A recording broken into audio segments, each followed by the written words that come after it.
Hi everyone, and welcome back there. I'm Emily, and as always, I'm here with my wonderful friend Paul. Hi Emily. Hi everyone. It's great to be back for another episode. I'm excited about our topic today. Me too, Paul. Today, we're going to talk about something that might sound a little bit scary at first, especially for English learners. We're calling it, How to Talk First, Think Later. Haha, that does sound a bit backwards, doesn't it? Usually we're told to think before we speak, exactly, but in the context of learning English, sometimes flipping that around can be really helpful. Before we dive in though, if you're enjoying our podcast and finding it useful, please take a moment to subscribe to our channel, share this episode with your friends who are also learning English, and give us a thumbs up. It really helps us to keep creating these lessons for you.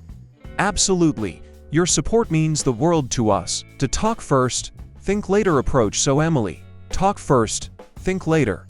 How does that work for learning a new language? It sounds a bit risky. It might seem risky, Paul, but it's all about building confidence and fluency.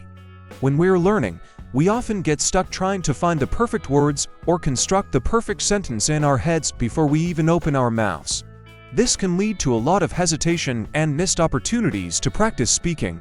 I can definitely relate to that. I remember when I was first learning English, I would spend so much time trying to translate everything in my head that by the time I was ready to speak, the conversation had already moved on. Exactly. And that's where the talk first, think later approach comes in.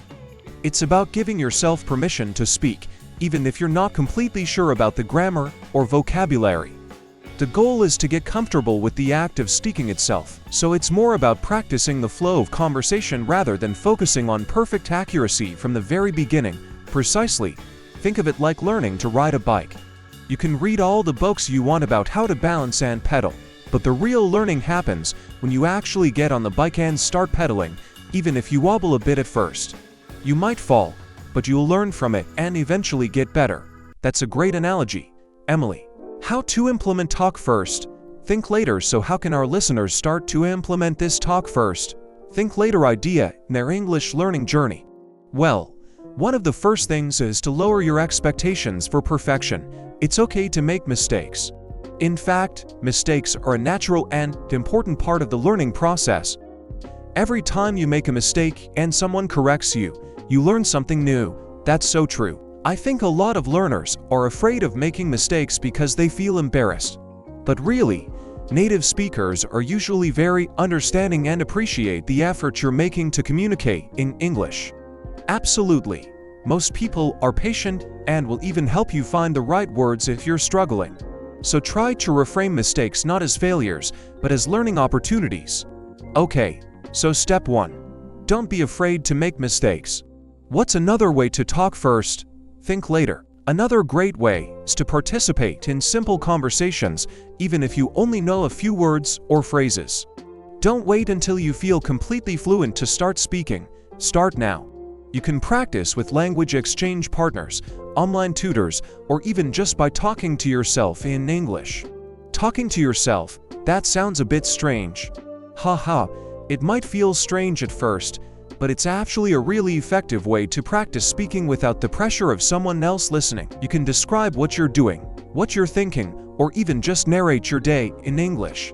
It helps you get used to forming sentences and using the vocabulary you know. That's a good tip.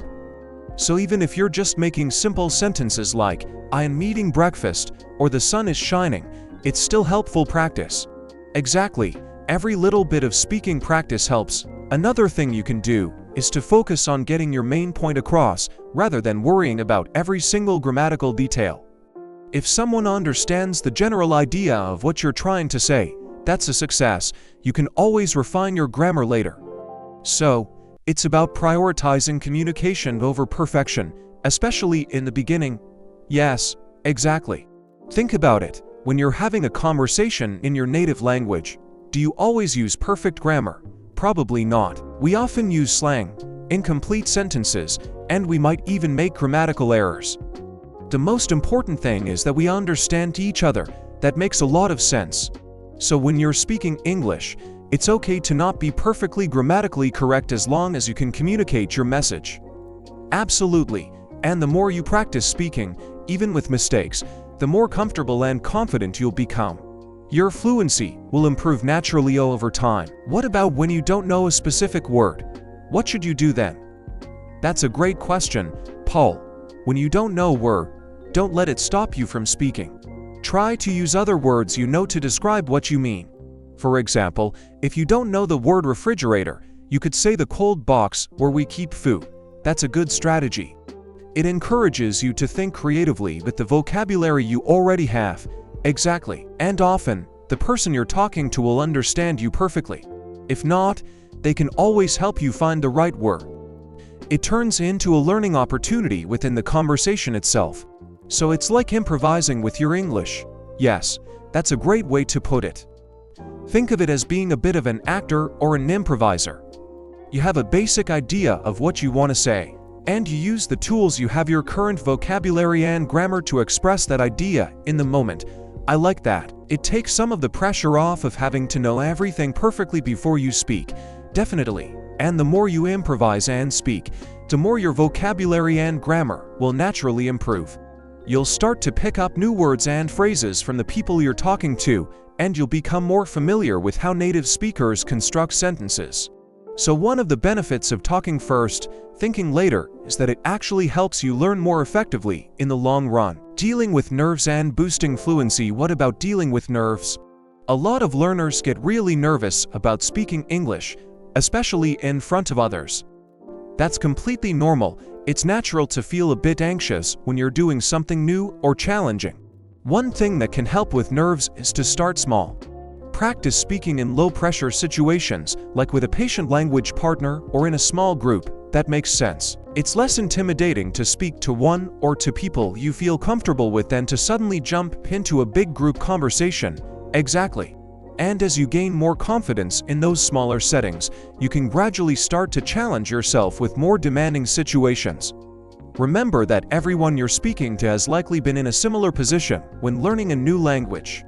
Another thing that might help with nerves is to focus on the joy of communication. Instead of worrying about making mistakes, try to focus on the excitement of being able to connect with someone from a different culture or share your thoughts and ideas in a new language. That's a wonderful point, Paul. Language is all about connection. When you focus on that aspect, the fear of making mistakes can seem less important. The goal is to understand and be understood. Conclusion and call to action. So, to summarize so far, talking first, thinking later means giving yourself permission to speak. Even if you're not perfect, focusing on communication over perfect grammar, using the vocabulary you know to express yourself, and starting small to build confidence. Exactly. And remember that consistency is key. The more you practice speaking, the more natural and comfortable it will become. Even short bursts of conversation every day can make a big difference over time. What about listening? How does talking first, thinking later relate to improving your listening skills? That's a great connection, Paul. When you're actively participating in conversations, you're also getting valuable listening practice. You're learning to understand different accents, speaking speeds, and ways of expressing ideas. And often, the need to respond quickly encourages you to focus more intently on what the other person is saying. So it's a two-way street. By speaking more, you're also improving your ability to listen and understand. Absolutely. The more you immerse yourself in the language through conversation, the more your overall fluency will improve. It's like a positive feedback loop. This is all really encouraging, Emily. I think a lot of our listeners might feel relieved to know that they don't have to be perfect to start speaking English. That's my hope. Learning a language is a journey, and it's okay to stumble along the way. The most important thing is to keep moving forward and to not be afraid to use your voice.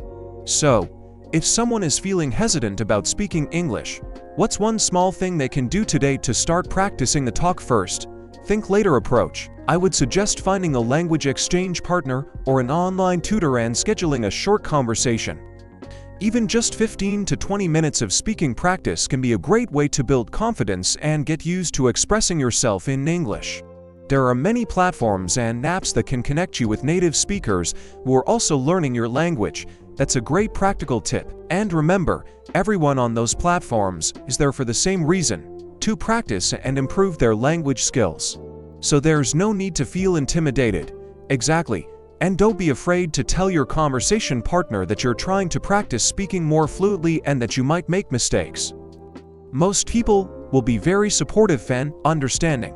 So the key takeaway is to just start talking. Don't wait for the perfect moment or for the perfect vocabulary to magically appear in your head. Just open your mouth and start speaking, even if it's just a few simple sentences. That's it in a nutshell. Paul, talk first, think later. It's about embracing the imperfections of the learning process and focusing on the act of communication. The more you speak, the more confident and fluent you will become. This has been a really helpful discussion, Emily.